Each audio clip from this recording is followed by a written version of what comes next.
Allah subhanahu wa ta'ala said in Surah Al-Alaq, and the ayat, the Shan and Nuzul of the ayah refers to Abu Jahl in that case, but the lesson is for us, where Allah subhanahu wa ta'ala said, does he not know that Allah subhanahu wa ta'ala is watching him? So if we live with this consciousness that Allah subhanahu wa ta'ala is watching me, what is the biggest benefit of that? The biggest benefit of it is that it will actually become impossible for you and me to commit a sin. Because how can I commit a sin knowingly, deliberately, when I am aware consciously that Allah subhanahu wa ta'ala is watching me? Imam Nawawi rahmatullah alayhi in his book Riyadus Salihin Babu Niyya describes Niyya very beautifully. And those of you who have read it will remember the description, where he said, Al-Izharu Niyya fi kulli aqwal wa fi kulli amal wa fi kulli ahwal al-barizat wal-khafi. He said the awareness of the Niyya, why am I doing something? Awareness of the Niyya. Fi kulli aqwal, in all that I speak, in all that we speak. Wa fi kulli amal, in all that we do. Wa fi kulli ahwal, in all the situations that we find ourselves in life. Al-barizatu wal-khafi, whether the thing is visible and public or whether it is hidden and private. See the beauty of this niyyah. Now, innamal a'malu bin niyyat, we know the hadith of Rasulullah sallallahu alaihi wasallam. So now if a person before he speaks anything or he does anything, if he is questioning himself, what is my niyyah? Why am I saying this? And he knows that the amal depends on the niyyah, and he is aware that Allah subhanahu wa ta'ala is watching him, is that person, is it possible for him to do anything which is wrong? No. Because the moment he even contemplates, and this is where Imam Ghazali rahmatullahi ta'ala, beautiful thing he said, Imam Ghazali said in his book Al-Ihya wal-Ulum, he said, do not even entertain the thought of a sin, because the thought will lead to the qawl, to the speech, and the speech will lead to the action. In another place, he said, the first time the thought comes is from shaitan. But if you retain it, then it is from you. Thought can come, shaitan can whisper in your ear, wasawis. But now this waswasa comes. We know it is haram, but we say, all right, it's waswasa. I am not punishable for the thought, so let me think about it. It sounds nice. I won't do it, but just thinking about it. Subhanallah, what a thought. Inna lillahi wa inna ilayhi raji'un. No. Imam Ghazali said, kill the thought, perish the thought, remove it, throw it away, junk it, garbage it. Because that thought is dangerous. That thought will lead you to actually doing that thing. So he said, don't fall into that trap. So now if you take the definition of the niyyah, and you say that I am going to live a life of awareness, and subhanAllah, that is the reason why in Islam, intoxication is haram. Any intoxicant is haram, whether it is khamar or whether it is drugs or anything else which makes you lose your consciousness is haram, because ghafla is haram. It's not haram in the sense you don't get beaten for it, but it is the idea of Islam is to live with the constant awareness of Allah subhanahu wa ta'ala. So therefore, if you are taking some food or something which makes you lose your consciousness, naturally this is not permitted. So if you live with this awareness, now you are living your whole life. You wake up in the morning, you thank Allah subhanahu wa ta'ala. You wake up in the morning and you thank Allah subhanahu wa ta'ala that He gave you another day. That He gave us the opportunity to live another day, to restart my life. Every day is the beginning of the rest of our life. People celebrate birthdays. Every day is a birthday because you are born on that day, reborn on that day. Your soul was sent back to you. So every single day is a birthday. And what do you do on that birthday? You make muhasibah. You make muhasibah. You think about what did I do with my life? How was my yesterday, day before yesterday, today? How will I live today differently from how I lived yesterday and the day before? How is this today going to be more beneficial for me, inshallah, in this dunya wal akhirah? So we wake up with this awareness of Allah subhanahu wa ta'ala. We make muhasibah, we plan the day. With what intention? To please Allah subhanahu wa ta'ala. And with expectation of reward. Then I go and engage myself in work and activity, and what is my whole thought? How can I present Islam to the world? Al-Izharul Islam. How can I present Islam to the world? Some of you have read some of my writings on what I call applied Islam. That is the biggest issue that we have today.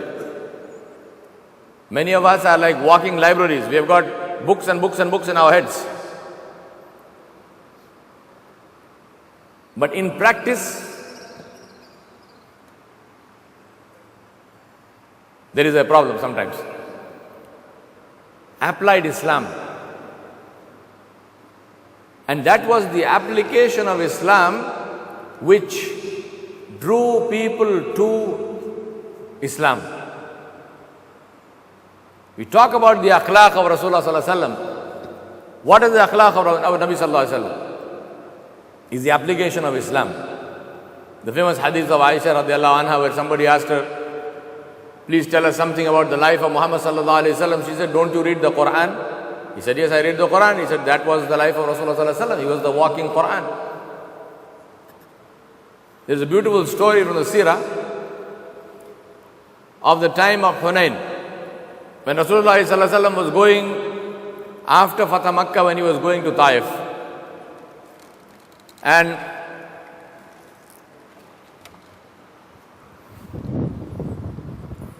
when he was going to Taif, and he was the head of the army, and his army was going to Taif, and in that army there were a lot of new Muslims. There were a lot of new Muslims. So, naturally, it was not like, the earlier armies of the Sahaba, who were people who had tarbiyah. So what happened was that when they went, at one point they stopped, and it was time for Salah. It was time for Salah, and Bilal radiallahu anhu called the adhan. No, don't worry about all that. Just sit, listen. Just sit. This heat is An-naru jahannam ashaddu harra. This har is fine, no problem. No worry. This is the har in the house of Allah subhanahu wa ta'ala, no problem.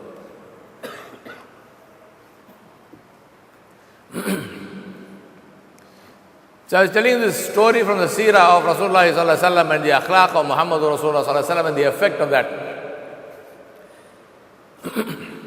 They were going, and they stopped in one place, and Bilal radiallahu anhu started calling the adhan. Now there was a group of young men of the Quraysh, and these were they were from the top of society. So they started making fun of the way Sayyidina Bilal radiallahu anhu was calling the adhan. And one of them was particularly loud about this, and he was making a lot of fun of Bilal, and he said, see how he calls the adhan, and what is this man, and this and this. Now the matter was brought to Rasulullah sallallahu alaihi wasallam's attention. So Rasulullah sallallahu alaihi wasallam said, call them. Now remember, this is not pre-Fatah Makkah. This is after Fatah Makkah. Rasulullah sallallahu alaihi wasallam is in the middle of his army. He is the commander. He is going to Taif. Right? So these guys, the moment they said, Rasulullah sallallahu alaihi wasallam wants you, they said, oh, we are in trouble now. This is serious. So they came, and Rasulullah sallallahu alaihi wasallam said, I hear you are making fun of Bilal. So they said, Rasulullah, we didn't mean this. He said, no, I'm just asking you. He says, who was making the loudest fun? So they said, it was this person. So Rasulullah sallallahu alaihi wasallam come close. Now that man thought this is the end, because he's calling me close, now he will make a sign to somebody and there goes my head. But anyway, what does he do? He is helpless because he's in the middle of the army. So they all came close and he came right close to him. And then Rasulullah sallallahu alaihi wasallam tells him, He says, do you want to learn how to call the adhan? The man is shocked. He said, what is he saying? Rasulullah said, do you want to learn how to call the adhan? So he said, yes, Ya Rasulullah. So Rasulullah said, all right, then repeat after me. And Rasulullah said, Allahu Akbar, Allahu Akbar. The man repeated. Ashhadu an la ilaha illallah. The man repeated. Ashhadu anna Muhammadar Rasulullah. He repeated. Hayya ala salah. He repeated. Hayya ala al-falah. He repeated. Allahu Akbar, Allahu Akbar. La ilaha illallah. The man repeated. Rasulullah said, you learnt?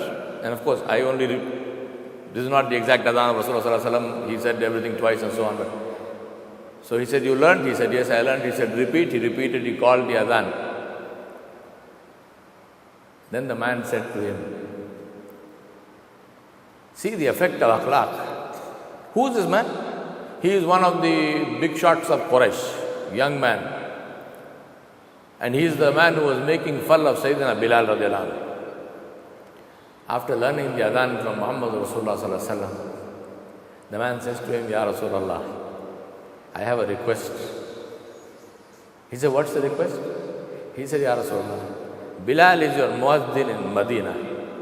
Make me your muazzin in Makkah.